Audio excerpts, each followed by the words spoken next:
Questions. I've been saying to the press, so I'll say to you too, if somebody comes rolling through and gives a 20-minute speech and gets back in their van or back on their bus and leaves, I have a very clear observation for them.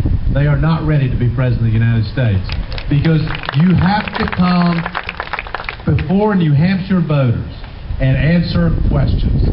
It is the only way that you prove that you're ready to be President of the United States. So I will spend most of my time today doing exactly that. Let me say a couple of things to begin with. You know, I do believe we desperately need a Democrat in the White House. We need it in the worst kind of way.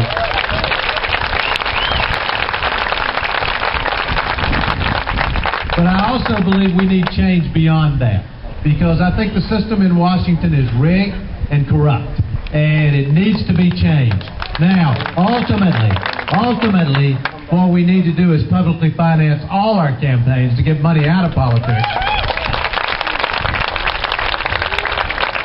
But in the short term, what I'd like to see is I'd like to see my party show that we're willing to reform ourselves, that we're not going to wait for the election, that we know the difference between right and wrong, and that in fact we know that Washington lobbyists, particularly those lobbying for big corporations in Washington, they have entirely too much power, period. And we need to take their power away from them. You all know how this works. I mean, I'll give you an example. Why don't we have universal health care?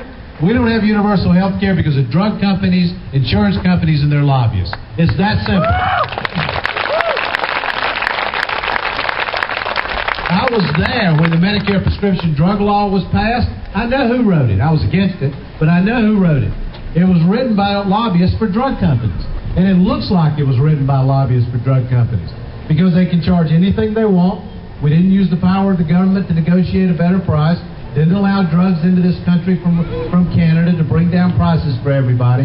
This is just an example of what we're faced with every single day.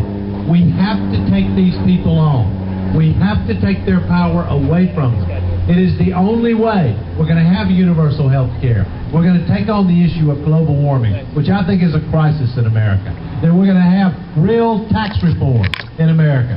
Tax reform that actually works, having a tax system that works for you, instead of creating more help, more benefits, more loopholes for big multinational corporations and the richest people in America.